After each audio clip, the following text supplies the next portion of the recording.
नमस्कार मंडळी. श्री स्वामी समर्थ. पुन्हा एकदा आमच्या श्री स्वामी समर्थ या यूट्यूब चॅनलवर मनापासून स्वागत आहे.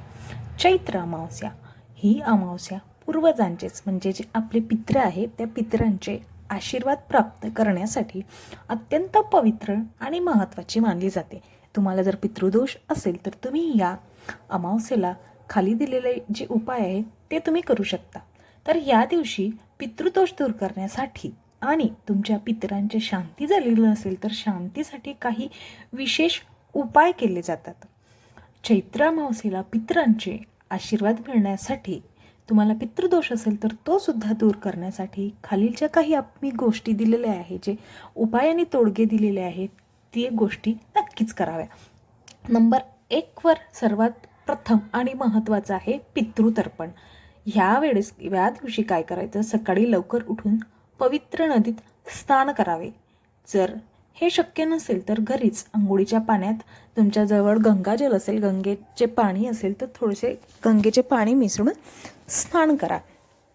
त्यानंतर दक्षिण दिशा ही पितरांची मानली जाते, त्यामुळे दक्षिण दिशेला तुमचे तोंड करून पितरांना तीळ आणि जल अर्पण करावे. तीळ हे शक्यतोवर काळे असावे. काळे तीळ पाण्यात टाकून ते पाणी पितरांना अर्पण करावे. त्यानंतर पाण्यात काळे तीळ टाकायचे हे तर सांगितलंच आपण. तर तीळ टाकून ते पाणी अर्पण करणे त्याला तिल तर्पण असे म्हणतात. पितरांना ते तिल तर्पण तृप्त करते आणि तुम्हाला या उपायामुळे पितरांचा आशीर्वाद प्राप्त होतो. आता नंबर 2 पाहूया आपण. पिंपळाच्या झाडाची पूजा. अतिशय महत्त्वाचा हा उपाय आणि तोडगा आहे. असं मानले जाते की पिंपळाच्या झाडामध्ये आपल्या पितरांचा वास असतो. पिंपळाच्या झाडामध्ये पितरांचा वास असतो असे मानले जाते. चैत्र अमावस्येच्या सकाळी तुम्हाला शक्य तेवढ्या सकाळीच करायचं, तुम्ही पिंपळाच्या झाडाला पाणी अर्पण करावे. त्यानंतर पिंपळाच्या झाडाच्या प्रदक्षिणा घालाव्यात. आता प्रदक्षिणा किती घालात तर तुम्ही शक्यतोवर 7 प्रदक्षिणा तरी नक्कीच घालाव्या. नंतर पित्राचा जो मंत्र आहे तो मंत्रसुद्धा म्हणावा. नंतर परत संध्याकाळी पिंपळाच्या झाडाखाली तुपाचा दिवा लावावा. एक छोटासा तुपाचा दिवा. तूप हे शक्यतोवर गाईचेच असावे. याला आपण दीपदान असे म्हणतो. आता नंबर 3 वर आहे दान धर्म. आपल्या खिशाला परवडेल असा दानधर्म, तुम्हाला सोय जेवढी तुमच्याकडून होईल असा तुम्ही दानधर्म करू शकता. पण शक्य असेल तर दानधर्म खरंच नक्की करा.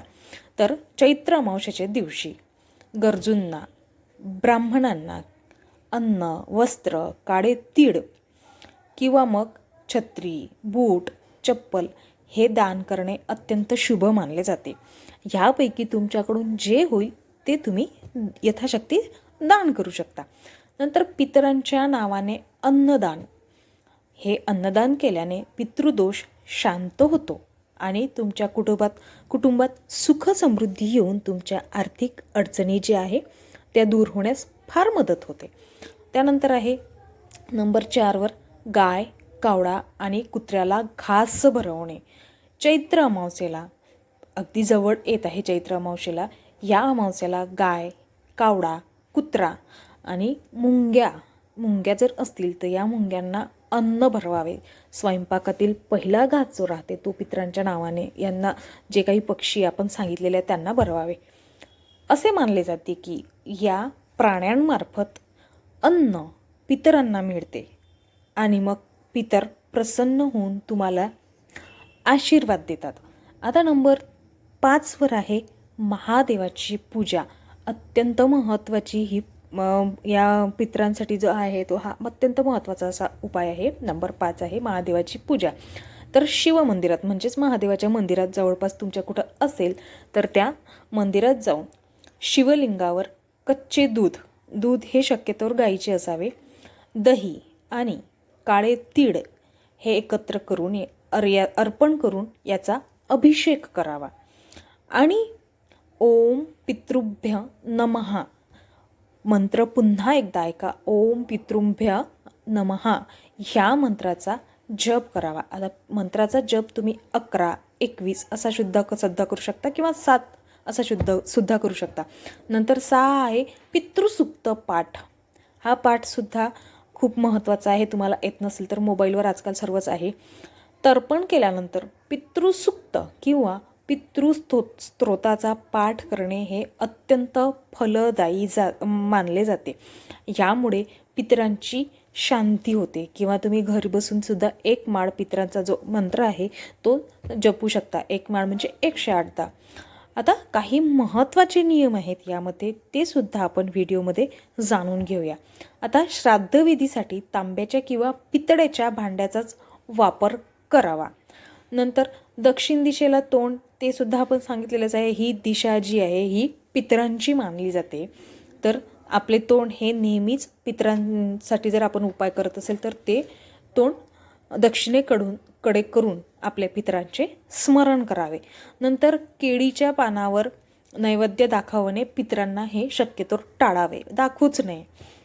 आता हे जे काही उपाय आहे या उपायामुळे पितृदोष दूर होऊन पितरांचे आशीर्वाद मिळतात आणि तुमच्या घरातील काही आजारपण असेल किंवा प्रगतीला अडथळे येत असतील तुम्हाला, तर हे अडथळे सुद्धा दूर होतात अशी धार्मिक मान्यता आहे. अगदी साधे सरळ सोपे हे उपाय आहेत. तुम्हाला पितृदोष असेल तर पितृदोष निवारण्यासाठी हे तुम्ही करून पहा. तुम्हाला याचा खूप मोठ्या प्रमाणात नक्कीच फायदा होईल. तुमचे पितृ शांत होऊन प्रसन्न होऊन तुम्हाला नक्कीच आशीर्वाद देतीलच. व्हिडिओ शेवटपर्यंत बघितल्याबद्दल धन्यवाद. व्हिडिओ जर तुम्हाला आवडला असेल तर लाईक आणि शेअर नक्कीच करा. आणि हो, असेच माहितीपूर्ण व्हिडिओ पाहण्यासाठी आमच्या चॅनलला सबस्क्राईब करून कमेंटमध्ये श्री स्वामी समर्थ नक्कीच लिहा. धन्यवाद. भेटूया अशाच एका व्हिडिओमध्ये. तोपर्यंत श्री स्वामी समर्थ.